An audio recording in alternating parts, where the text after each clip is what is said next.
भारत माता की, भारत माता की। मंच पर विराजमान भारतीय जनता पार्टी के प्रदेश अध्यक्ष श्रीमान लक्ष्मीकांत वाजपेयी जी, श्री राकेश जैन, श्री डॉक्टर महेंद्र सिंह, श्री प्रद्युमन जी, श्री भूपेंद्र सिंह, श्री रतेंद्र कुमार त्यागी, श्री गिरीश जी त्यागी, श्री संजय त्यागी, श्री महर्षि तंवर, मंच पर विराजमान सभी वरिष्ठ महानुभाव और इस विशाल संख्या में आए हुए भारत के भाग्य विधाता मेरे भाई और बहनों,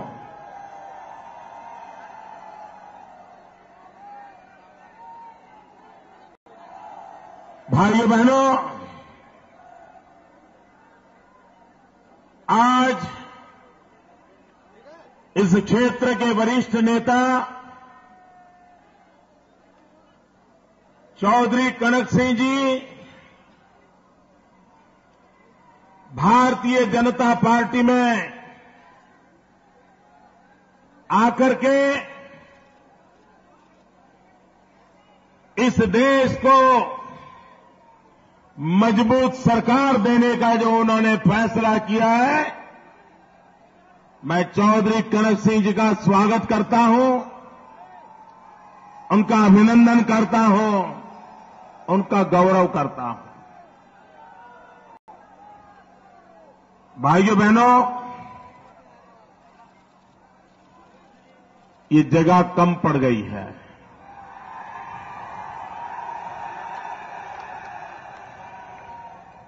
मैं हेलीपैड से यहां पहुंचा, वहां पूरे रास्ते भर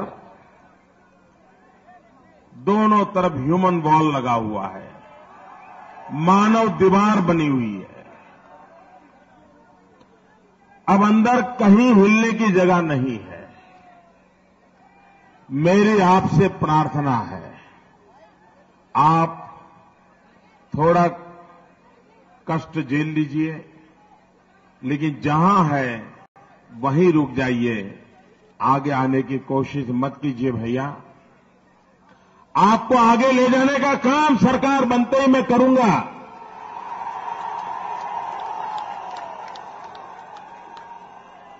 इस इलाके को आगे ले जाने का काम करूंगा, यहां के नौजवानों को आगे बढ़ाने का काम करूंगा,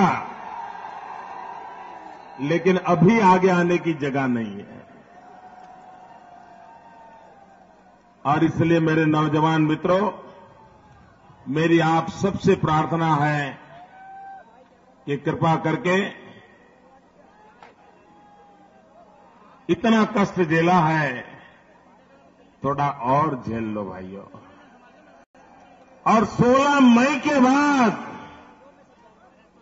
ये दिन चले जाएंगे।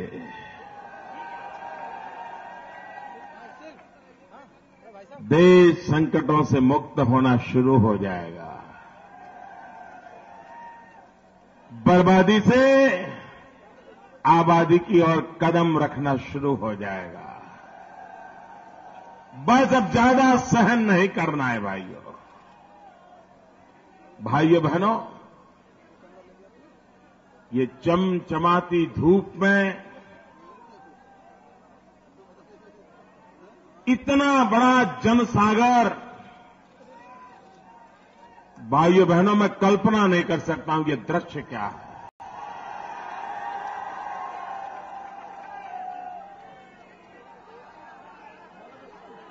दोस्तों, राजनीति में हम कई वर्षों से हैं,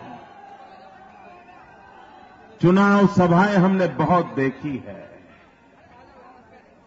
लेकिन भाइयों बहनों, कभी कोई चुनाव सभा ऐसी नहीं होती। आपने कभी ऐसी चुनाव सभा देखी है? वो पीछे वाले बताओ भाई, देखी है? एकदम बाहर जो खड़े हैं सुनाई देता है तो बोलो देखिए। भाइयों बहनों, यह हवा का रूप क्या है, उसका निशानी है। और चुनाव आते आते ये आंधी सुनामी में बदल जाएगी दोस्तों।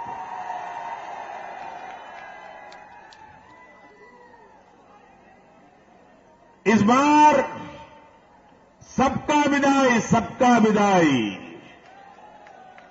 स यानी सपा, ब यानी बसपा, का यानी कांग्रेस, सबके सबका विदाई होने वाला है। भाइयों बहनों, सामान्य रूप से चुनाव राजनीतिक दल लड़ते हैं, चुनाव प्रत्याशी लड़ते हैं, लेकिन ये पहला चुनाव ऐसा है जो दल नहीं देश लड़ रहा है। नेता नहीं, जनता स्वयं लड़ रही है। आमतौर पर चुनाव में सत्ता परिवर्तन के लिए एक माहौल बनता है, उत्साह होता है, लेकिन ये चुनाव सिर्फ सरकार बदलने वाला चुनाव नहीं है। ये चुनाव वो जाए कोई आए इतना सीमित हेतु वाला नहीं है। इस चुनाव में जो जनता जनार्दन का मिजाज है, वो मिजाज दिल्ली में बैठी हुई सल्तनत को हटाने का भी है और उनको सजा करने का भी है। देश दिल्ली में बैठे हुए शासकों को सजा देने का मूड में है। और जनता को इतना गुस्सा क्यों है भाइयों? आप मुझे बताइए भाइयों, ये वोट बैंक की राजनीति ने आपका जीना मुश्किल किया है कि नहीं किया है? ये वोट बैंक की राजनीति ने निर्दोषों की मौत बुलाए है कि नहीं बुलाए हैं?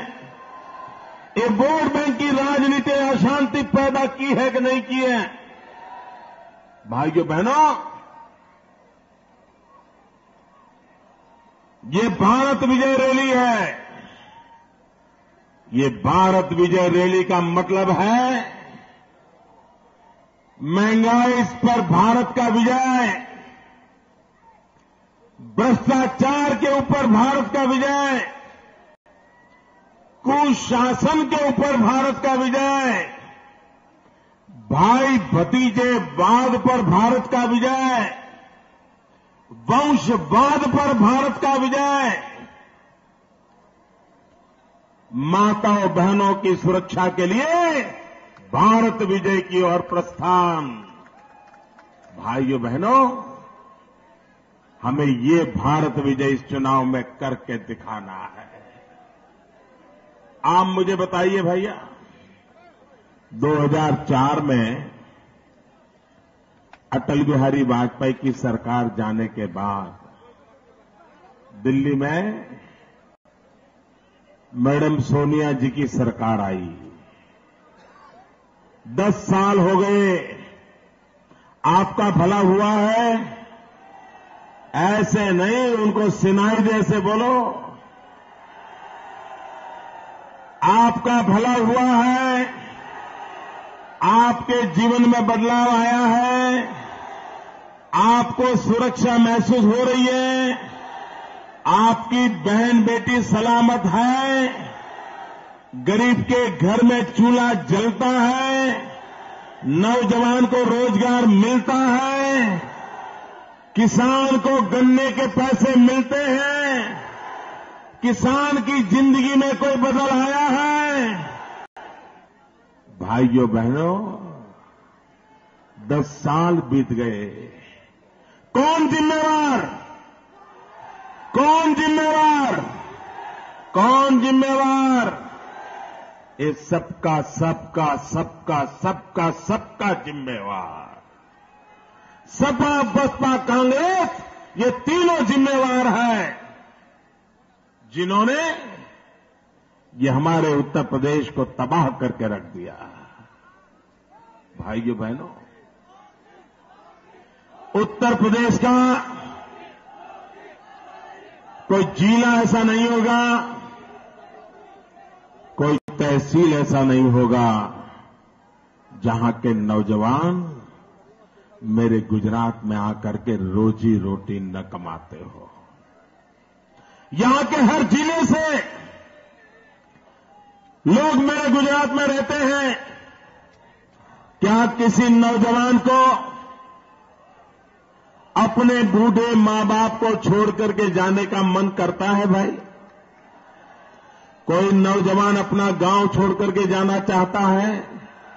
कोई नौजवान अपने यार दोस्त छोड़ करके जाना चाहता है? कोई नौजवान बूढ़े मां बाप को छोड़ करके जाना चाहता है? कोई नौजवान अपने खेत खलिहान छोड़ करके जाना चाहता है? कोई नहीं जाना चाहता है, फिर भी उसको जाना पड़ रहा है। ये पाप किसका है? ये पाप किसका है? भाइयों बहनों, नौजवान बेरोजगार है, रोजगार के लिए तरस रहा है। क्या उत्तर प्रदेश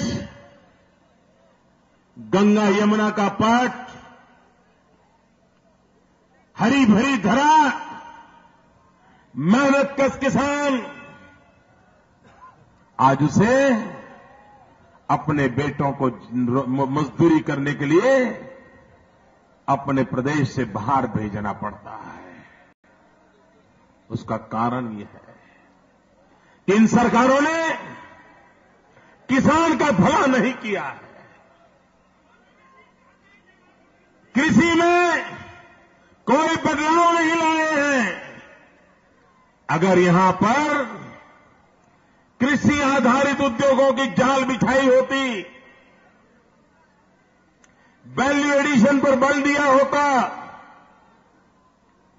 तो यहां के किसान को आज बदहाली की जिंदगी जीने की नौबत नहीं आती। भाइयों बहनों, ये हमारा अमरोहा कभी आम के लिए जाना जाता था। अगर सरकार में दम हो, किसान की मेहनत हो, तो कैसा बदलाव आता है, मैं आपको उदाहरण देना चाहता हूं। आप लोग जानते हो, गुजरात में कच्छ में बड़ा भयंकर भूकंप आया था, मालूम है ना? 10-12 साल पहले भयंकर भूकंप आया था ना, हमारा पूरा कच्छ बर्बाद हो गया था। कच्छ में बहुत बड़ा रेगिस्तान है और उधर पाकिस्तान है। यहां रेगिस्तान, उधर पाकिस्तान, वहां पानी की सुविधा नहीं थी। भाइयों बहनों, 5 साल के भीतर भीतर वहां के किसान आम की खेती करने लगा, आम के पेड़ लगाने लगा, और आज मैं गर्व के साथ कहता हूं, कच्छ का आम दुनिया के बाजार में एक्सपोर्ट होता है। दोस्तों, एक्सपोर्ट होता है। ये अमरोहा का क्या हुआ? सारा बर्बाद हो गया। भाइयों, इतना बड़ा दुनिया में मार्केट अवेलेबल है, लेकिन इनके पास दृष्टि नहीं है, बदलाव लाने की योजना नहीं है। उसी का नतीजा है कि वे यहां के किसानों की चिंता नहीं करते हैं। भाइयों बहनों, पशुपालन, मैं यहां के मुख्यमंत्री को पूछना चाहता हूं, नेताजी को पूछना चाहता हूं, उनके चाचाओं को पूछना चाहता हूं, क्योंकि एक पूरा परिवार ही चलाता है ना सब कुछ।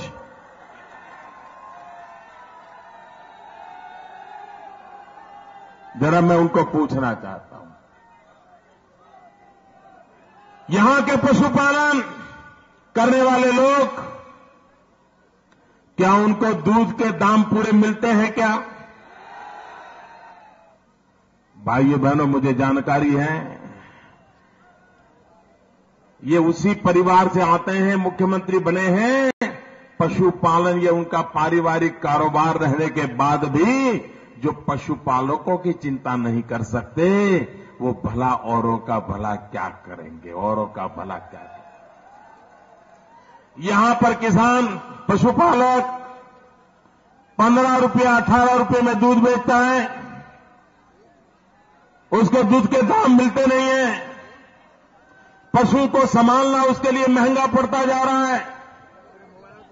और दूसरी तरफ कत्ल खानों के अंदर अनाप शनाप हमारा पशुधन काटा जा रहा है। गरीब के किसान की आजीविका छीन ली जा रही है। भाइयों बहनों, हमने यहां पर कुछ अमूल के सेंटर खड़े किए हैं। अमूल गुजरात से आपके उत्तर प्रदेश में अभी कदम रखे हैं, और जहां जहां हमारा अमूल पहुंचा, जहां पर 15-18 रुपये में दूध बिकता था, अमूल ने आकर के उस पशुपालक से 35-40 रुपये में दूध खरीदना शुरू किया। भाइयों, ये पशुपालक की जिंदगी में बदलाव आया कि नहीं आया? लेकिन क्या ये काम उत्तर प्रदेश में नहीं हो सकता था? क्या उत्तर प्रदेश की सरकारें नहीं कर सकती थी? लेकिन भाइयों बहनों, उनको सिर्फ वोट बैंक की राजनीति करनी है। उनको भाई से भाई को लड़ाना, संप्रदाय को संप्रदाय से लड़ाना, यही इनका कारोबार रहा है। भाइयों बहनों,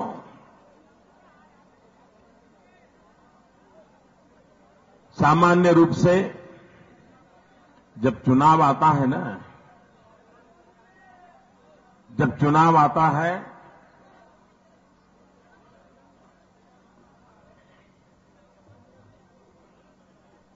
जब चुनाव आता है तो जो सत्ता दल होता है उसको हटाने के लिए सारे दल इकट्ठे होते हैं, सब मिलकर के योजना बनाते हैं कि सरकार को हटाओ।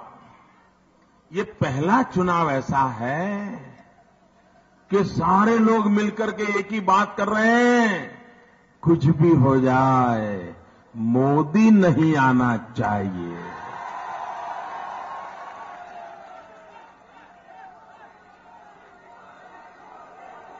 कुछ भी करो, इकट्ठे हो जाओ। भाइयों बहनों, उनको डर लगने लगा है, ये सारे परेशान हैं। उनको लग रहा है कि 16 मई को जब चुनाव के नतीजे आ जाएंगे, उसके बाद इनकी जगह कहां होगी, इसी का डर सता रहा है उनको। इसलिए हर कोई लामबंद हो गया है, कुछ भी करो, मोदी नहीं आना चाहिए। भाइयों बहनों, मैं दिन रात हमारे देश की समस्याओं का हल ढूंढता रहता हूं। नौजवानों को रोजगार की समस्या का हल कैसे निकालूं, किसानों को आत्मनिर्भर बनाने के लिए कौन से रास्ते अपनाऊं, माताओं बहनों के सम्मान के लिए क्या करूं, आने वाली पीढ़ी को अच्छी शिक्षा मिले इसके लिए क्या करूं, बूढ़े मां बाप को दवाई मिले, सस्ते में मिले, जल्दी में मिले, इसके लिए क्या करूं। यही सारी बातें मैं सोचता रहता हूं। भाइयों बहनों, मैं दिन रात समस्याओं का हल ढूंढता हूं और ये लोग दिन रात मोदी का हल ढूंढने में लगे हैं।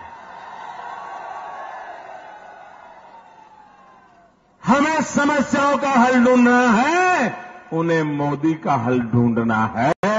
भाइयों बहनों, ये ओछी राजनीति का ही परिणाम है कि देश बर्बाद हो गया है। भाइयों बहनों, आजकल एक फैशन हो गई है, हम कहें कि किसान को गन्ने का दाम मिलना चाहिए। कहना चाहिए कि नहीं कहना चाहिए? बोलना चाहिए कि नहीं बोलना चाहिए? मैं कहता हूं किसान को गन्ने का दाम मिलना चाहिए, तो कहते हैं लेकिन सेक्युलरिज्म का क्या होगा? मैं कहता हूं नौजवान को रोजगार मिलना चाहिए, वो कहते हैं लेकिन पहले सेक्युलरिज्म का जवाब दो। मैं कहता हूं गरीब को खाने के लिए 2 टाइम अन्न मिलना चाहिए, तो वो कहते हैं सेक्युलरिज्म क्या हो? भाइयों बहनों, लोकतंत्र में जो सत्ता में बैठे हैं उनकी जिम्मेवारी होती है कि जनता में बीच में जाकर के अपने काम का हिसाब दें। 5 साल उन्होंने जनता के लिए क्या किया, इसका जवाब दें। जरा देश को बताओ क्या क्या किया, कैसे कैसे किया, किस किस के लिए किया, कब कब किया, दिन में किया कि रात में किया, देश में रखा कि विदेश में रखा, जरा बताओ तो। भाइयों बहनों, सत्ता दल का जिम्मा बनता है कि पाई पाई का हिसाब दे, पल पल का हिसाब दे, इसकी जिम्मेवारी बनती है। लेकिन आजकल सत्ता में बैठे हुए लोगों का अहंकार 7वें आसमान पर पहुंच गया। 7वें आसमान पर वो जवाब नहीं दे रहे, या तो विरोधियों पर आरोप लगाते हैं या तो उपदेश देते हैं। और उपदेश देने की उनकी हिम्मत देखो। वो शाहजादे तो ऐसे बोलते हैं, वो शहजादे तो ऐसे बोल रहे हैं जैसे इस सरकार से उनका कोई लेना देना नहीं, इस सरकार के पापों से उनका लेना देना नहीं, सरकार के कारोबार से लेना देना नहीं, जैसे वो मंगल ग्रह पर से आए हो। ऐसे ही बोल रहे हैं। अरे सरकार आपकी है, आपकी माता जी के नेतृत्व में सरकार चल रही है, आपके इशारे पर सरकार चलती है। और ये सरकार तो ऐसी है जिसकी कैबिनेट की भी इज्जत नहीं है, जिसमें प्रधानमंत्री की भी इज्जत नहीं है। एक शहजादा प्रेस कॉन्फ्रेंस में आकर कागज फाड़ दे और दिल्ली की सरकार निर्णय बदल देती है।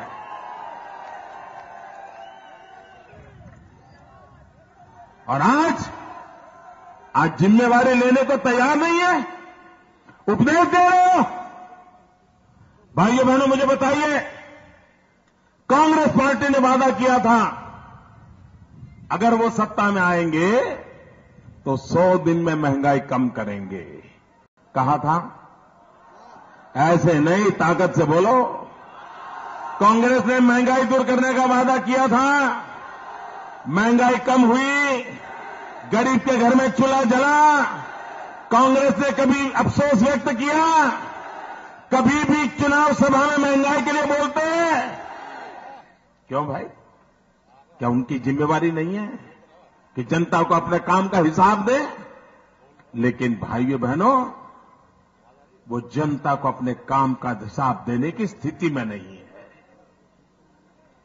उन्होंने कहा था हर परिवार से एक नौजवान को रोजगार देंगे। जरा मैं पूछना चाहता हूं, आप में से कोई है जिसको दिल्ली सरकार ने रोजगार दिया हो? सबके सब मुझे बताओ, कोई है जिसका दिल्ली ने कोई रोजगार दिया हो? क्या ये झूठे वादे आपको मंजूर है? ये झूठे नारे मंजूर है? ये बेईमानी मंजूर है? ये जनता की छुरी भोंकना मंजूर है? इसलिए तो मैं कहने आया हूं भाइयों, राजनीति का ये मजाक, लोकतंत्र के साथ इस प्रकार का खिलवाड़ अब देश लंबे अरसे तक सहन करने वाला नहीं है। और मैं कांग्रेस को भी ललकारता हूं, सेक्युलरिज्म के नाम पर हर जिम्मेवारी से भागने का जो तरीका खोजा गया है, उनको भी मैं ललकारना चाहता हूं। और आज मैं देश के सामने उनको बेनकाब करने के लिए पर बात करना चाहता हूं। आपके लिए सेक्युलरिज्म ये सिर्फ वोट बैंक का खेल है। आपके लिए सेक्युलरिज्म भाई को भाई से लड़ाने का हथकंडा है। और इसलिए भाइयों बहनों, जो लोग सेक्युलरिज्म के नाम पर सत्ता हथियाते रहे हैं, मैं उन पर खुला आरोप लगाता हूं। आपके लिए सेक्युलरिज्म एक चुनावी नारा मात्र है। हमारे लिए सेक्युलरिज्म हर संप्रदाय हमारा है। आपके लिए सेक्युलरिज्म ये वोट बैंक की राजनीति है। हमारे लिए सेक्युलरिज्म ये विकास की राष्ट्र नीति है। आपके लिए सेक्युलरिज्म तोड़ो और राज करो का मंत्र है। हमारे लिए सेक्युलरिज्म जोड़ो और विकास करो का मंत्र है। आपके लिए सेक्युलरिज्म नाकाबियों को छुपाने का बहाना है। हमारे लिए सेक्युलरिज्म विकास का नया रास्ता बनाना है। आपके लिए सेक्युलरिज्म ये रिलीजन फर्स्ट है। हमारे लिए सेक्युलरिज्म इंडिया फर्स्ट है। आपके लिए सेक्युलरिज्म राजनीतिक हथकंडा है। हमारे लिए सेक्युलरिज्म राष्ट्रनीति की आस्था है। उनके लिए secularism appeasement for few, justice for none. हमारे लिए secularism appeasement for none, justice for all, इस मंत्र को हमने लेकर के चले हैं। और इसलिए भाइयों बहनों, इस धरती को लहूलुहान करने वाले, यहां को तबाही लाने वाले, भाई से भाई को लड़ाने वाले, इन लोगों से मुक्ति दिला करके भाई कंवर सिंह को विजयी बनाइए। एक कमल दिल्ली में, मुझे एक कमल आपका भी चाहिए।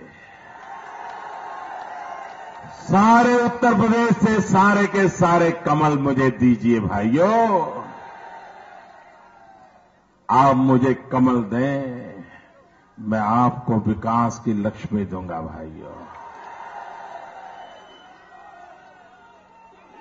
मेरे साथ बोलिए, भारत माता की, भारत माता की, भारत माता की।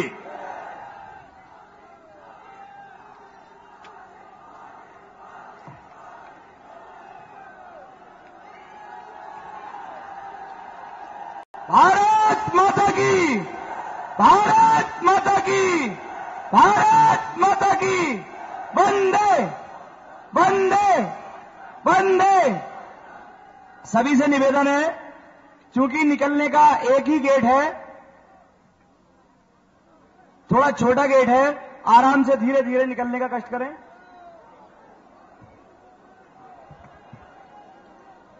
इस भरी दोपहरी में भारतीय जनता पार्टी के आह्वान पर इस चमचमाती धूप में 4-5 घंटे तक श्री कैलाश त्यागी और श्री रामवीर सिंह गुर्जर, श्री रामकिशोर सिंह चौहान, श्री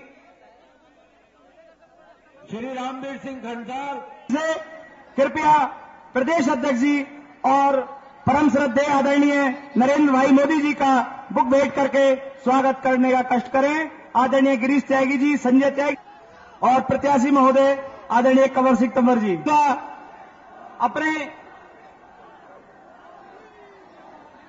अमरोहा जनपद के जिलाध्यक्ष आदरणीय गिरीश त्यागी जी। इतना विशाल जनसमूह और इतने अनुशासित तरीके से आप खड़े हैं, ये अनुशासन बनाए रखेगा मित्रों। हमको आपको सब घर में जाना है, कमल का निशान पहुंचाना है, नरेंद्र भाई मोदी का संदेश बताना है। 17 तारीख को हर बूथ जाएंगे, अमरोहा की चर्चाओं करते रहेंगे कि अमरोहा में इतनी विशाल जनसभा यहां पर उपस्थित है। आप सब लोग आए हुए हैं, अब हमको पूरा भरोसा हो चुका है। मैं भी पूरे उत्तर प्रदेश में बताऊंगा कि अगर जनसभा देखनी है तो अमरोहा की जनसभा चल करके देखिए, क्या विशाल जनसमूह यहां पर दिखाई पड़ रहा है। आपका जो उत्साह है मित्रों, यह उत्साह हम उठा रहे हैं। अमरोहा लोकसभा की चिंता करने की आवश्यकता नहीं, ऐसा विश्वास आप लोग दम लेना भी ठीक नहीं है। और इसलिए आगे से ध्यान हम लोग रखेंगे, इसलिए इन कांग्रेसियों का नाम नहीं लेना है मित्रों।